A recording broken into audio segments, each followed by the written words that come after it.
예, 지난주부터 신명기 말씀 묵상을 시작하였고요. 이제 앞으로 한 2달 정도 저희가 신명기 말씀을 다 묵상하는 그런 시간을 갖게 되었습니다. 오늘은 첫 번째 주일 신명기 메시지로 여러분과 함께합니다. 신명기 1장에 들어와서 우리가 말씀을 읽었는데요. 여기에 보면 굉장히 재미있는 상황이 벌어지죠. 40년 전에 똑같은 상황이 벌어졌습니다. 이스라엘 백성들이 광야를 지나 가나안 문턱에 왔었죠. 가데스 바네아라고 하는 곳에서 이제 저들을 향하여 하나님께서 모세를 통하여 가나안에 들어가 정복하라라고 명령을 하시는데 그때 있었던 상황에 대해서 우리가 좀 읽었죠. 저들이 들어가지 않았습니다. 그 이후에 40년이라고 하는 긴 세월이 흐르고 이제 다시 한번 이스라엘 백성들이 모압 광야에서 요단강을 건너 가나안 땅으로 들어가기 일보 직전입니다. 그때에 하나님께서 모세를 통하여 마지막 고별 설교를 하게 하시는데요.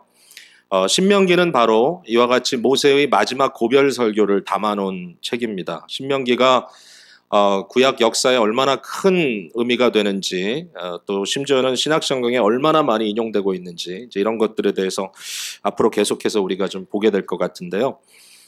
신명기는 모세의 짧고 긴 3편의 설교가 담겨져 있고 고별 설교가 된 이유는 여러분이 너무나 잘 아시지만 하나님께서 모세에게 가나안 들어가시는 걸 허락지 않으셨죠. 그래서 모세는 거기까지다 이렇게 말씀하셨기 때문에 이제 리더십을 여호수아에게 옮겨주면서 모세는 마지막 그들에게 하나님의 율법을 다시 한번 아주 체계적으로 들려주는 그러한 일을 신명기에서 하시는 것을 볼 수가 있습니다.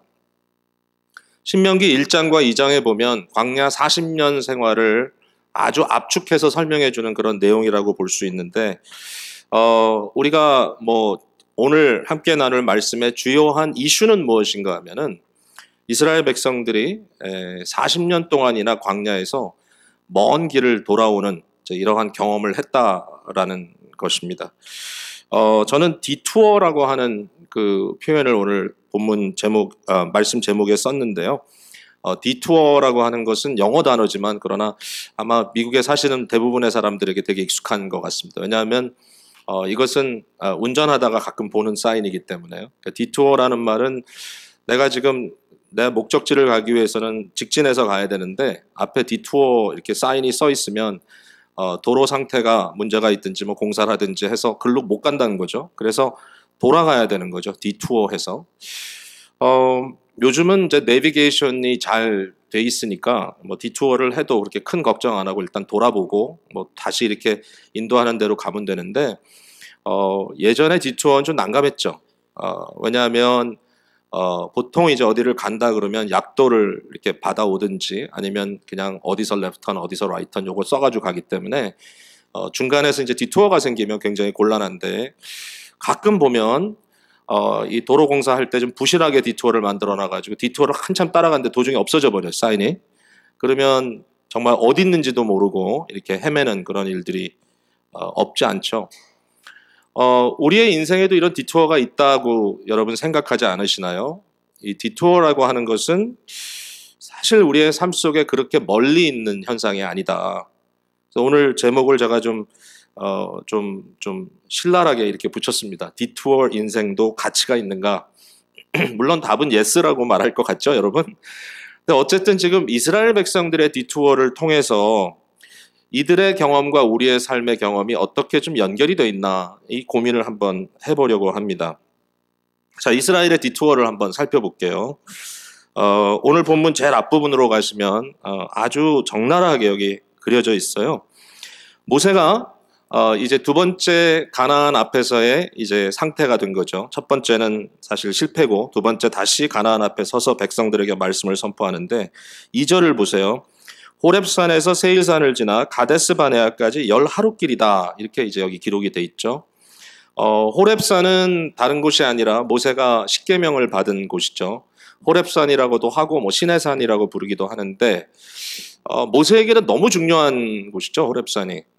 처음 하나님의 그 명령을 받고 소명을 받은 곳이기도 하고요. 그래서 호렙산에서 백성들이 40주야를 기다렸다가 이제 그들이 그토록 가고 싶어 했던 가나안으로 가게 되죠. 하나님께서 가나안으로 가라 해서 그들이 갔더니 가데스 바네아까지 왔습니다. 가나안의 남쪽 지역입니다. 이제 가데스 바네아라는 곳에서 그들이 들어가면 됩니다. 자, 여기까지 걸린 여행 기간이 11날, 11일밖에 안 됐다는 거죠. 그러니까 얼마나 가까운 거리냐는 거죠. 당시에 뭐 버스를 타고 온 것도 아니고 그 많은 그 군중이 인파가 걸어가지고 정말 열심히 걸어오면 11날이면 올 수 있는 거리였고 실제로 그렇게 했다라는 것이죠.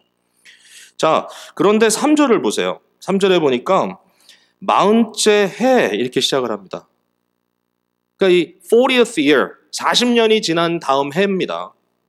이게 굉장히 대조적이잖아요. 자, 애굽에서 나온 지 얼마 되지 않아서 그들이 호렙산 갔으니까 실제로 아무리 길어야 몇 달 걸려서 올 수 있는 자리에 저들이 40년이 걸려서 왔다라는 것입니다. 이 40이라고 하는 연수는 출애굽하는 그 시작부터 계산이 되니까요.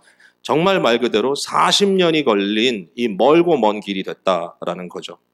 자, 여러분 생각해 보세요. 너무 짧은 길이에요. 아주 가까운 길이에요. 그러나 너무 오래 걸렸어요. 왜 이렇게 오래 걸렸죠? 왜 이렇게 오래 걸렸죠? 그 이유는 이스라엘 백성들의 죄 때문에 그렇게 됐어요. 이 부분에 대해서 우리가 절대로 다르게 어떻게 해석을 할 수가 없어요. 오늘 본문 뒷부분에 우리가 읽었지만 하나님께서 그들에게 이제 들어가서 그 땅을 차지하라 그랬어요. 두려워하지 말라, 주저하지 말라 그랬어요. 내가 가서 다 해결해 놨으니까 너희는 그냥 들어가라 이렇게 얘기했어요.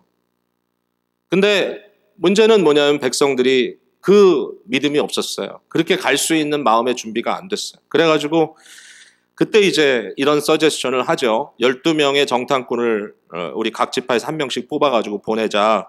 그래서 그들이 가서 실제로 우리가 정복할 수 있는 곳인지 없는 곳인지 그 땅이 어떤지를 좀 보게 하자. 여기에 대해서 모세는 고울렁합니다. 거기에 대해서 그래 뭐 그렇게 해보지 뭐. 그래가지고 12명을 보냈는데 여러분 너무나 잘 아는 스토리잖아요. 아스골 골짜기에 가가지고 우리가 옛날에 그 성경 이렇게 그림 같은 게 이렇게 끼어 있는 성경 같은 거 보신 기억 있으시죠? 저도 어렸을 때 그런 성경 본 기억이 있는데 그 빳빳한 종이에 이렇게 다 거기 인물들은 다 백인들이죠. 어쨌든 그 그림들을 보면 그때 이제 그 가나안에 들어갔다가 정탐꾼들이 한 명도 아니고 한 두세 명이 이렇게 긴 장대에다가 어마어마하게 큰 포도송이를 이렇게 끼워 매가지고 돌아오는 그 장면이죠. 그러니까 이처럼 그들이 와서 얘기를 합니다. 봐라, 하나님께서 우리에게 약속하신 그 땅은 너무너무 아름다운 땅이다. 너무너무 좋은 땅이고 이처럼 풍요로운 땅이다라고 인정을 해요. 그들이. 이거 어떻게 부인하겠어요? 이렇게 멋진 땅에 이 소산을 가지고 와서 얘기를 하는데 근데 그러면 되잖아요. 그럼 가면 되잖아. 근데 그때에 12명 중에 10명은 안 된다는 거예요. 2명은 가자는 거예요. 그 2명은 여러분 잘 아시지만 여호수아와 갈렙이었어요. 이 여호수아와 갈렙은 가자 그래요. 가는 이유가 뭐냐면은 우리가 하나님께 순종만 하면 저들을 우리에게 주실 것이다. 저들은 우리의 밥이다. 이렇게 얘기합니다. 왜냐하면 하나님이 가시면 과거에도 그런 경험을 했지만 그들의 마음속에 두려움이 임해서 그들이 그냥 마음이 녹아버릴 거다. 근데 다른 10사람은요 아주 현실적인 그러한 진단을 하죠. 그게 뭐죠? 그쪽에 있는 아낙 족속들이 너무 장대한 거예요.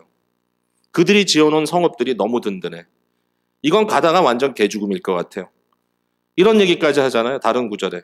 우리 눈에 보기에도 우리는 메뚜기 같더라. 그 사람들하고 비교해 보니까. 아마도 그 사람이 우리를 보면 메뚜기처럼 볼 거다. 스스로 비하시키는 그 상황. 근데 너무 현실적인 거죠, 사실은. 이들은 그냥 말 그대로 그냥 훈련받은 군대도 아니고 그 노예 생활하다가 막 수십만 명 이렇게 장정들이 와서 지금 들어가는데 이게 과연 전쟁이 되겠냐? 아무리 생각해도 우리는 저들을 이길 만한 입장이 되지 않는다. 다수가 이긴 거죠. 자, 여러분, 우리가 많은 일을 할 때 다수의 결정을 갖고 합니다. 저는 마음속에 그런 생각이 있어요. 하나님이 많은 사람들의 마음을 움직이실 때 그 결정은 지혜롭다. 다수의 의미가 있어요. 그러나 잊지 말아야 할 게 하나 있어요. 그 다수의 목소리가 너무나 분명하게 하나님의 말씀과 대치될 때는 다수가 틀린 거예요. 그래서 하나님의 말씀이 기준인 거예요. 우리가 조심해야 돼요. 어느 누구 한 사람이 내가 해석한 대로 내가 원하는 대로 이렇게 가야 된다. 이건 잘못된 거죠. 그러나 어떻게 봐도 이것은 하나님의 말씀이 이렇게 말하고 있다라고 했을 때 더 많은 사람들이 그러나 현실적으로 이렇게 말하는 것은 옳지 않아요.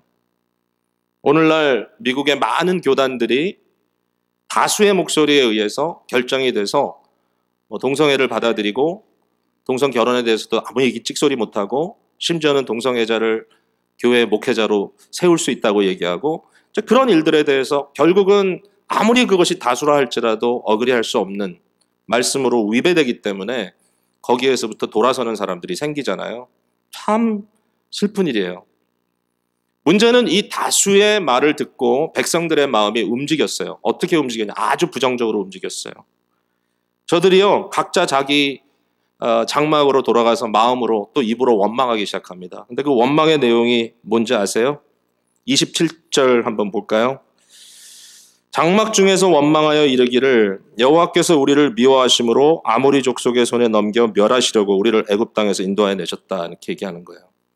이 말이 광야에서 여러 번 나오죠. 예. 아니 하나님께서 저들을 위하여 애굽의 그 신들을 다 심판하셨습니다. 10개의 재앙으로. 그리고 말도 안 되는 상황에서 저들을 이끌어내시고요. 예? 홍해를 갈라서 마른 땅처럼 건너게 하시고 뒤쫓아오던 애굽 군대들을 다 수장시키셨습니다.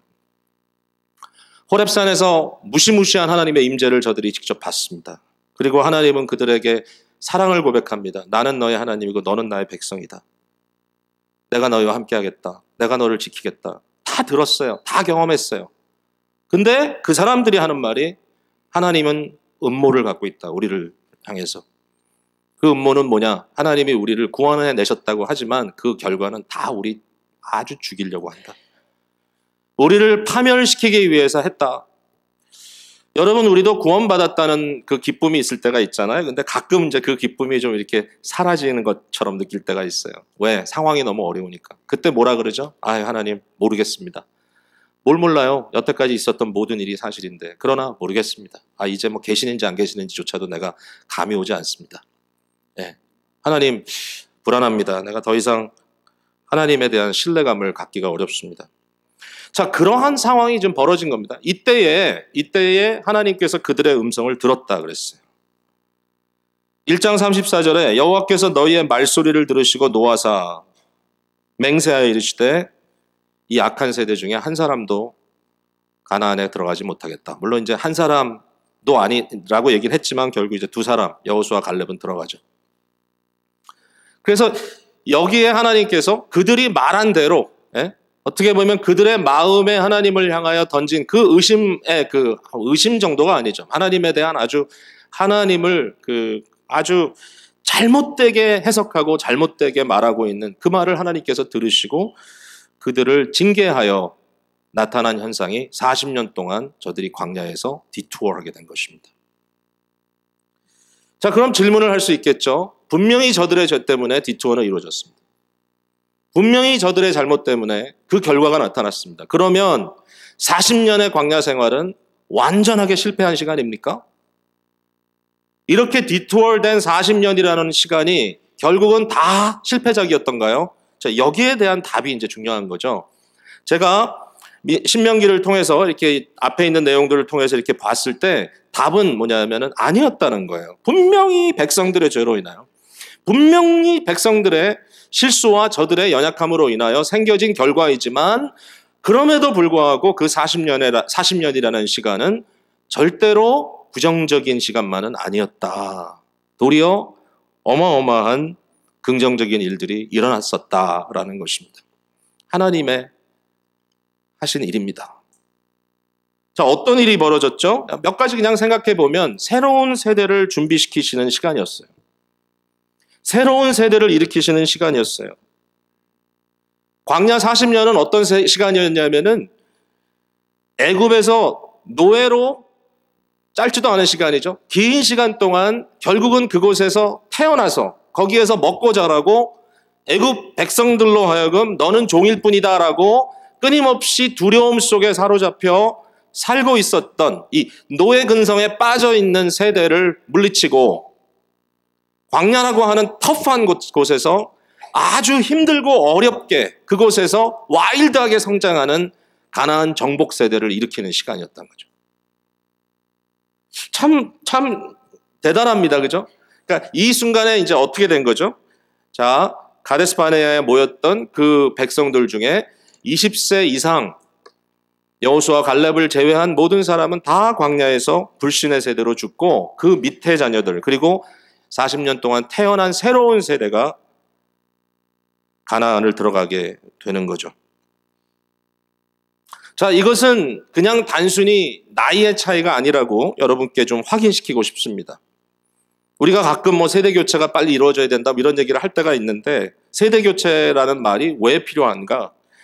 그 시대마다 새로운 도전이 있고 새로운 세대에게 주어진 또 어떤 기회들이 있기 때문에 그것을 해야 한다라고 생각하지만 그러나 사실은 이것은 나이에 국한한 문제가 아니라 말 그대로 이건 하나님의 어떤 목적을 위하여 연단된 새로운 그 군대를 하나님께서 만들어 세우셨다라고 하는 의미를 갖고 있다는 것이죠. 이것을 오늘날 우리의 삶에 적용을 한다면 저는 이것을 영적으로 우리가 이해해야 된다고 생각합니다.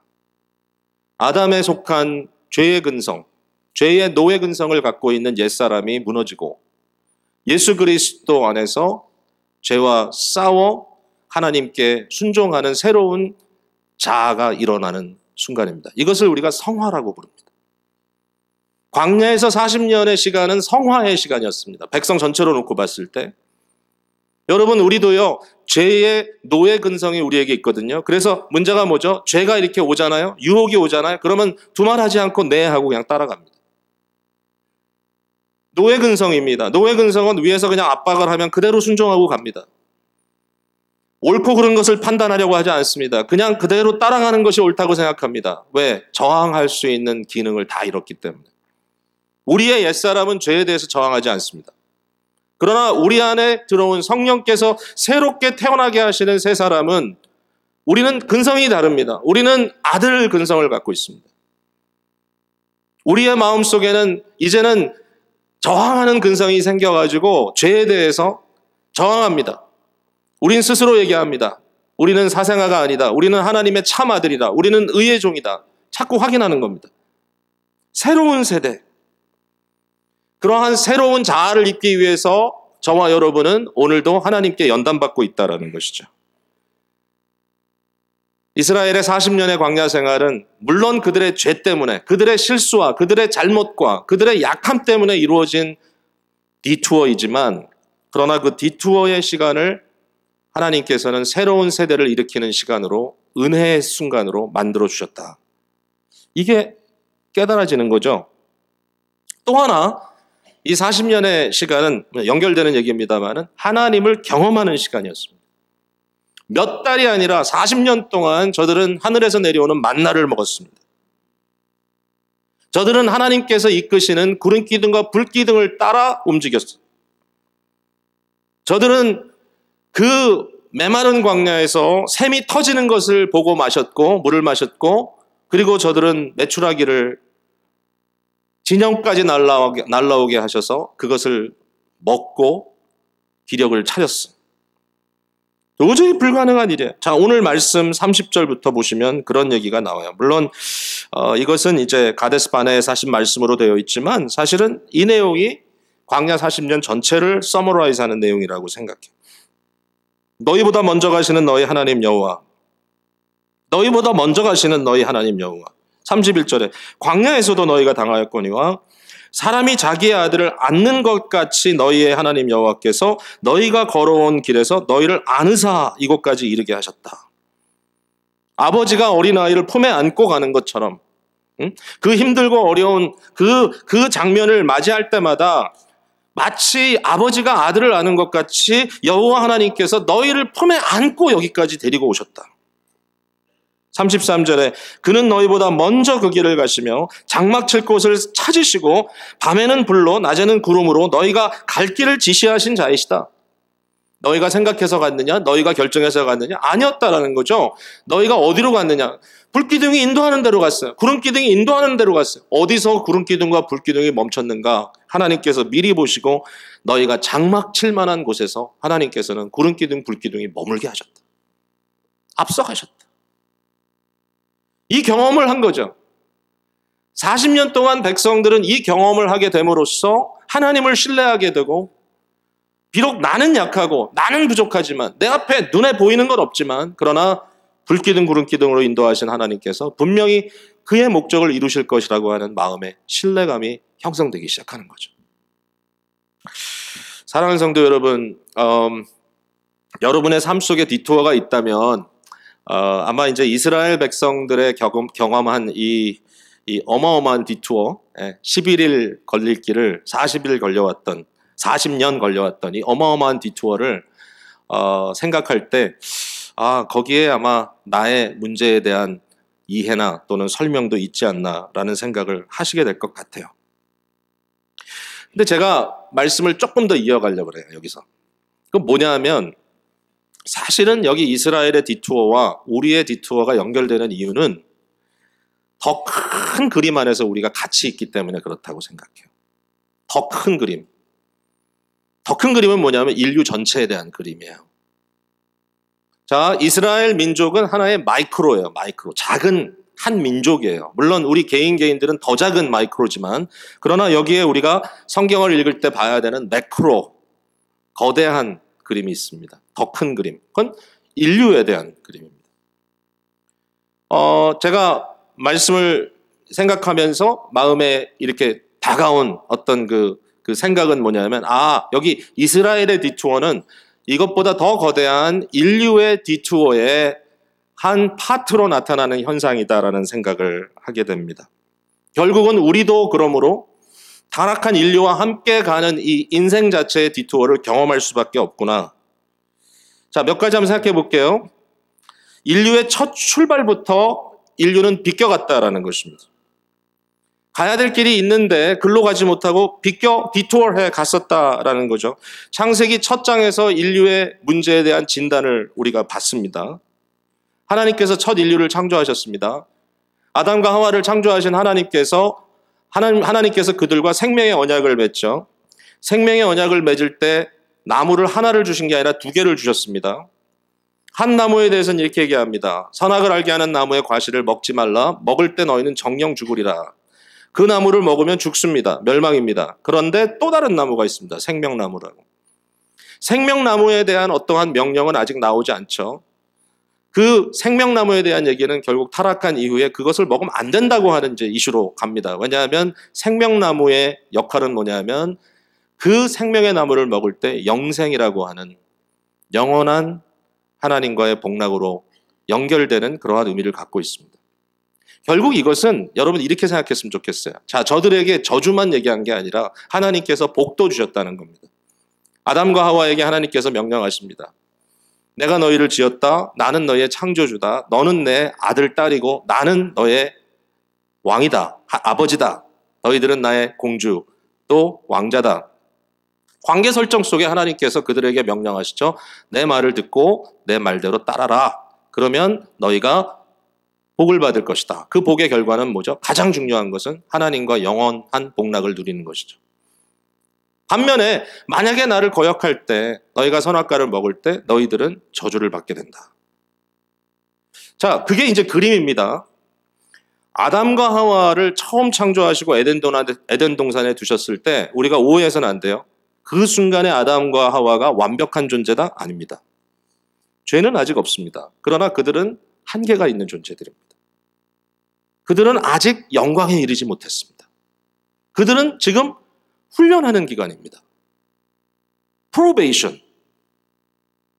그렇게 창조된 것입니다. 그래서 그 프로베이션 기간을 어떻게 지나느냐에 따라서 그들에게는 영원한 생명이 열리기도 하고, 또 그들에게는 죽음이 있을 수도 있다는 것이죠. 이걸 우리가 놓쳐서는 안 돼요. 근데 그 프로베이션에 실패했습니다. 지난주에 우리가 그 새가족 성경 공부를 하는데, 그 창세기 1장 가지고 제가 예배에 대한 이야기를 나누는데, 어떤 분이 이런 질문을 하더라고요. 아담과 하와가 우리처럼 생겼습니까? 침팬지처럼 생겼습니까? 그 질문을 하셔가지고 굉장히 재밌게 생각을 했는데, 제가 이런 답을 했습니다. 아담과 하와가 우리처럼 이렇게 털이 없이 말끔한 사람인지 아니면 털이 많았던 사람인지 그건 제가 다 알 수 없지만, 그들의 형태, 그들의 모습이 사실 그렇게 빅딜은 아니라고 생각해요. 왜냐하면 하나님께서 그들을 하나님의 형상으로 지으시고, 형상이란 말은 외모를 갖고 얘기하는 건 아니었던 것 같아요, 우선적으로. 그래서 하나님의 특별한 교제 속에 두시고 그들이 다른 짐승들을 이름을 다 지어줄 수 있을 만큼 어떤 그 다스리는 자로서의 그런 굉장히 훌륭한 퀄리티를 갖고 있었던 거죠. 그러니까 분명히 인간은 동물하고는 달라요. 물론 같이 흙으로 지었다고 하는 동질성이 있지만, 그러나 하나님께서 그들은 하나님의 형상대로, 그 종류대로 짓지 않고 하나님의 형상대로 지음받은 인간임이 분명하지만, 그러나 중요한 건 뭐냐면 그럼에도 불구하고 아담과 하와는 완벽한 존재는 아니었다는 겁니다. 거기에 대해서 너무 고민할 필요가 없다. 그들이 얼마나 멋진 사람들이었고 그들이 얼마나 막 빛나는 그런 존재였는지 그 별로 이슈가 안 돼. 왜냐하면 하나님의 목적이 거기서 끝난 게 아니야. 그들을 통하여 하나님은 영원한 생명으로 끌고 가기를 원하신 거예요, 그때. 자, 그러면 저들이 직진했다면, 만약에 디토하지 않았다면 어떻게 됐을까요? 창조, 그 다음에 프로베이션, 그 다음에 영광. 이렇게 갔을 거예요. 근데 그렇게 못 갔죠. 어떻게 됐죠? 창조, 프로베이션, 타락, 그 다음에 구원, 그 다음에 영광. 그러니까 이게 패스가 달라진 거예요. 길이 달라진 거예요. 왜? 그 순간에 그들의 죄 때문에. 분명히 아담과 하와가 범죄함으로 일어난 일이에요, 이건. 분명히 범죄함으로 이루어진 일이에요. 상황이 복잡해졌어요. 바로 훈련에서 영광으로 갈 수 있는 길에서 저들이 훈련, 타락, 죽음, 죽음도 나오죠. 구원, 영광, 굉장히 복잡한 포뮬라로 바뀌어져서 디투어가 생긴 겁니다. 제 생각에는 우리 인생에 많은 꼬여짐이 있고요. 꼬임이 있고, 그 다음에 문제 해결이 항상 단순하지가 않아요. 복잡해요, 복잡해. 마치 이스라엘 백성들이 40년 동안 광야에 갔던 것처럼 아담과 하와의 인생이 땀이 막 철철 흐르도록 땀을 내고 열심히 노동을 해도 광야 같은 땅은 그들에게 엉겅퀴와 가시덩굴을 내는 거예요. 우리의 인생에 왜 이렇게 꼬여지느냐, 일들이. 자꾸 일이 꼬이고 안 되지? 무엇이든지 간에 어떠한 상황이든지 이 모든 것들이 이루어지는 그 기본적인 백그라운드는 뭐냐? 이와 같이 인류의 역사 자체가 꼬였다는 겁니다. 디토어가 이루어진 것이죠.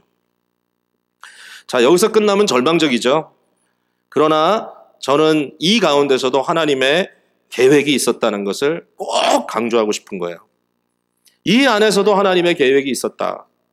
이스라엘 백성들의 불신과 저들의 죄악으로 인하여 40년의 광야의 디토어가 있었던 것처럼 인류에게 이처럼 어마어마한 디토어가 생겼지만, 그러나 그것도 하나님의 계획을 벗어나지는 않았다라고 하는 이야기입니다.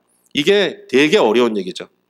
아마 이 부분에 대해서 여러분들이 오늘 이야기를 나누면서도 고민을 많이 하실 거예요.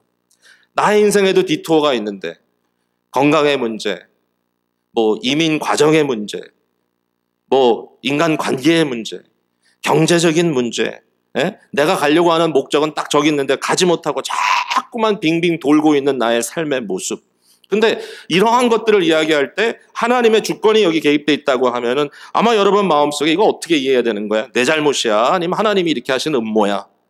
하나님의 음모가 있는 거 아니야? 이렇게 생각할 수도 있으니까 굉장히 복잡한 문제죠, 이게. 쉽지 않아요. 왜냐하면 저희는 인간의 책임만을 얘기하는 게 아니라 하나님의 주권도 말하고 있기 때문에 그렇습니다. 자, 근데 여기에 제가 이렇게 먼저 말씀을 좀 드리고 싶어요. 우리의 생각을 갖고 이해를 하려니까 너무 어려운 거예요. 인간은 시간과 공간에 딱 짜여져 있는 존재예요. 우리는 평면적이에요. 우리의 생각은 원인과 결과에 딱 규합되어 있어요. 단순해요. 넘어가기가 어려워. 아무리 똑똑하다 그래도 몇 가지 경우의 숫자를 계산할 수는 있지만 그걸 다 볼 수는 없어요. 우리는 인간의 한계를 갖고 있어요. 그러나 하나님의 마인드는 창조주의 마인드고, 그 하나님의 마인드는 우리의 마인드와는 전혀 다른 차원에 있기 때문에 하나님은 헷갈리지 않아요. 여러분이 아무리 다른 기도를 해도 하나님은 하나도 헷갈리지 않아요. 예? 교회 대왕 무슨 운동대 하면서 우리 교회 이기게 해달라고 각자 기도를 하더라도 하나님은 헷갈리지 않아요. 우리의 생각은 그게 다 충돌될 것 같아요, 어느 선에서. 각 사람마다 다른 생각하고 있기 때문에. 100만이 넘는 이스라엘의 군중이 다 자기 얘기를 내고 있으면 하나님이 헷갈릴 것 같지만 모세는 헷갈려도 하나님은 안 헷갈려. 그렇기 때문에 이 과정에서도 자, 과연 내 책임이야? 하나님의 주권이야? 뭐 이런 식으로 고민을 한다 할지라도 근본적인 우리의 이해는 뭐냐면 우리의 생각은 한계가 있어서 다 파악하지 못하지만 하나님은 좀 우리와 본질적으로 다르시다. 그걸 이해하고 가야 돼요. 안 그러면 자꾸 이상한 생각이 드는 거예요. 어쨌든 이스라엘 백성들이 애굽에서 짧은 시간도 아니고 430년이라고 하는 긴 세월을 보내고 다시 가나안에 와야 됐다고 하는 것이 갑작스럽게 이루어진 일은 아니었어요. 창세기 15장에 보면 하나님께서 아브라함을 부르시고 아브라함에게 약속을 주시죠. 이 땅이 바로 너 땅이다. 가나안에 데리고 오셨으니까 이 땅이 너의 땅이 너의 후손에게 주겠다. 근데 하나님께서 하신 말씀이 내가 너의 자손들을 저 멀리 이방 나라로 보내서 그곳에서 연단받게 하겠다는 거죠. 그리고 내 제너레이션 4대가 지난 후에 다시 돌아오게 하겠다. 이게 하나님의 미리 선언된 계획이었단 말이죠. 자, 그러니까 우리는 이제 생각이 자꾸 복잡해지는 거예요. 하나님이 미리 세워놓은 계획 때문에 디투어가 이루어지고 결국은 그 디투어 때문에 우리의 인생에 이런 결과들이 있다면 아니 그거에 대해서 내가 잘못한 건 잘못했다고만 말할 수 있지는 않지 않은가. 우리의 죄 때문에 여기에 대해서 제가 오늘 확실하게 저와 여러분께 좀 짚고 싶은 건 뭐냐면요. 죄의 문제는 우리 문제예요. 하나님 죄 조성하지 않아요. 하나님은 악을 조성함으로써 하나님의 뜻을 이루려고 하지 않아요. 그러나 악은 악으로 일어난다 할지라도 우리의 죄의 문제가 있다 할지라도 하나님은 어떤 하나님이냐. 그 죄의 문제마저도 경우의 수로 국복하실 수 있는 지혜로운 하나님이시라는 겁니다. 자, 이게 조금 어려워도 여러분들이 이해해야 됩니다. 베드로 사도가 그 사도행전에 여러 번 그런 설교를 했죠. 예수 그리스도의 십자가에 달려 돌아가신 그 사건의 의미는 뭐냐? 너희가 죽였다 그랬습니다. 계속해서 You killed them. 너희가 하나님을 거역하고 죽였다. 너희가 죄를 지어서 죽였다. 그러나 십자가에 달린 그리스도를 하나님께서 모든 사람, 그의 백성들의 주인과 구주가 되게 하셨다. 하나님은 그것을 극복하셨다. 이렇게 되는 거죠. 타락 전 선택설과 타락 후 선택설이라고 하는 두 가지의 신학적인 다른 설이 있습니다. 제가 신학교 처음 들어가서 이걸 보면서 뭐 이런 것까지 고민해야 되나라고 고민을 했는데 근데 이거예요. 여러분, 하나님이 구원의 선택을 하셨다는 것, 예수 그리스도 안에서 우리를 구원하시기로 택하셨다고 하는 그 문제를 우리가 비껴갈 수가 없어요. 그거는 아무리 나는 신학을 다르게 그거는 피해가는 거예요. 그럴 수 없어요. 성경에 너무 분명하게 하나님은 전지전능하셔서 우리를 영광에 이르도록 그리스도 안에서 선택했다는 말을 피해갈 수가 없어요. 그건 받아야 돼. 우리가 아무리 이해가 안 돼도 받아들여야 돼. 그러니까 분명히 하나님은 우리를 선택하셨단 말이죠. 그런데 선택을 하실 때 하나님의 마음속에 어떠한 과정으로 선택을 하셨는가라는 질문을 하는 바로 그 문제예요. 자, 타락 전 선택설, 타락 후 선택설. 그러니까 언뜻 들으니까 이런 생각이 나죠. 아, 인간이 타락한 다음에 하나님이 선택하셨구나. 구원하시기로. 그런 말이 전혀 아닙니다, 이거는. 그랬다면 말이 안 되죠. 왜냐하면 하나님이 우리를 구원하시기로 선택한 그 택함의 어떤 포인트가 있다면 그것은 만세 전입니다. 창조하기 전에. 그러니까 모든 것이 생기기도 전에 하나님의 마음속에는 목적을 두시고 그 목적을 향하여 가시는 겁니다. 그러면 이 두 가지가 뭐냐? 수프라랩세리아니즘. 야, 어렵죠? 랩스라고 하는 단어가 들어가 있죠. 랩스는 타락입니다. 수프라, 이전, 인프라, 이후. 타락 이전, 그러니까 즉 이런 거예요. 잘 들어보세요. 하나님의 마음속에 지금 작정하십니다. 하나님께서 결정을 하시는데 그의 선택 속에 이런 결정을 하시는 겁니다. 궁극적인 목적이 예수 그리스도를 통하여 모든 그가 선택한 백성들을 영광에 이르게 하시겠다는 목적을 세우시고 그 목적에 가기 위하여 하나님의 무한한 지혜를 발휘하시기 위하여 인간의 타락이라고 하는 것을 하나의 조건으로 나중에 붙이셨느냐? 아니면 하나님의 마음속에 인간의 타락이라는 상태를 미리 아시고 또 미리 정하시고 그 다음에 타락한 인간을 어떻게 구원할 것인가 계획하셨는가? 제가 1부 때 설명을 좀 더 잘한 것 같은데 지금 좀 흥분이 돼가지고 설명이 좀 어렵죠? 자, 이건 절대로 역사적인 포인트나 사건을 얘기하는 게 아니고 하나님 마음속의 생각의 순서입니다. 타락이 먼저냐, 구원이 먼저냐. 구원이 먼저냐, 타락이 먼저냐. 바로 이 얘기입니다. 첫 번째 설은 뭐냐면 구원을 먼저 계획하시고 그 다음에 타락을 보신 것이다. 두 번째는 타락을 먼저 보시고 구원을 선택하신 것이다. 근데요, 여기에 대해서 이 문제가 뭐 쓸데없는 신학 논쟁을 지금 여기서 왜 가져옵니까? 근데 이게 우리의 문제라는 거예요. 우리의 마음속에. 예? 이것이 하나님의 어떠한 음모냐, 하나님의 계획이냐.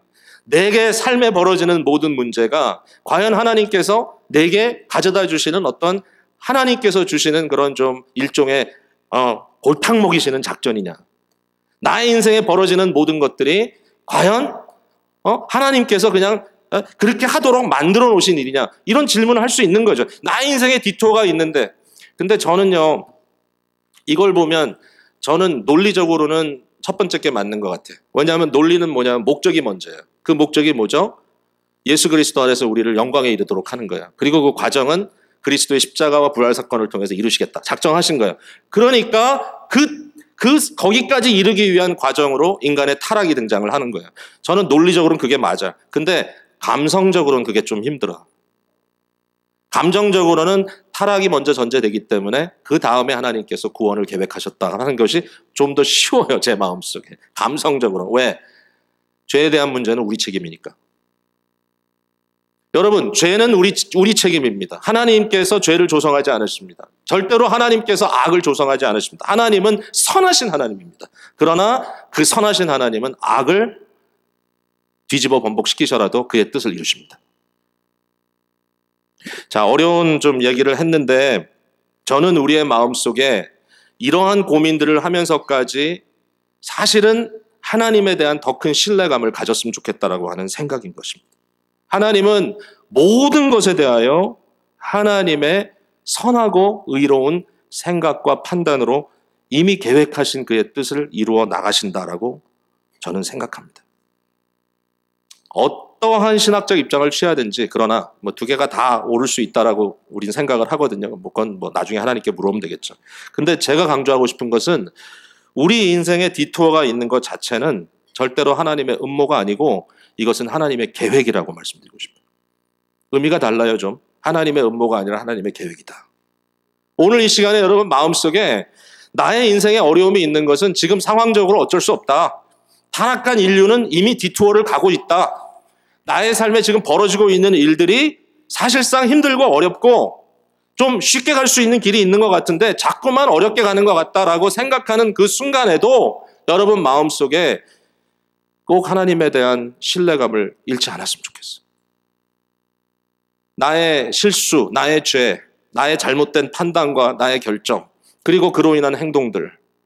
분명히 내가 만들어 놓은 메스, 내가 만들어 놓은 문제, 내가 그렇게 안 했다면 참 좋았을 텐데 마음이 답답하고 후회스럽고 하다 할지라도 어차피 지금까지 온 이 상태에서는 그럼에도 불구하고 나의 잘못과 나의 실수와 나의 죄도 은혜의 기회로 바꿔주시는 하나님의 절대적인 계획 속에 내가 있음을 오늘 생각해 보자는 겁니다. 하나님의 은혜의 방법은 좀 이렇다고 생각해요. 너희의 죄가 크냐? 우리 죄가 어마어마하죠. 그러나 하나님의 은혜는 더 크다. 너의 마음속에 고통이 크냐? 그러나 하나님의 위로는 더 크다. 너희가 가지고 있는 문제가 크냐? 하나님의 능력은 더 크다. 너희가 받고 있는 상처가 거대하냐? 그러나 하나님의 치유의 역사는 더 크다. 우리의 문제가 아무리 거다하다 할지라도 그것을 풀어나가시는 하나님의 지혜는 훨씬 더 크다. 40년 동안의 광야의 생활이 디토어가 허비일 수 있지만 이거야말로 정말 인류 역사에 기록될 수밖에 없는 거대한 민족적 실패라고 말할 수 있지만 그러나 그 시간을 통해서 하나님의 목적을 이루시는 하나님의 은혜는 더 크다. 오늘 저와 여러분이 이제 계속해서 이 말씀 붙들고 또 고민하고 또 여러분의 삶 속에 적용하고 또 오늘 사랑방에서 이야기를 나눌 때 여러분 과감하게 말씀 나누시기 바랍니다.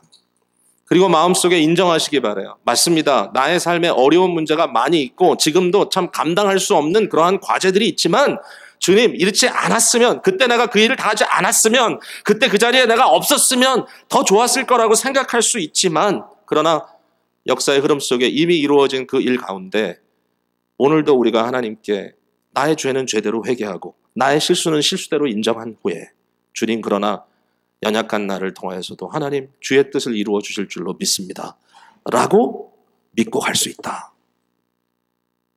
오늘 하나님의 은혜가 항상 우리에게 족하다라고 하는 귀한 고백이 있게 되기를 바랍니다.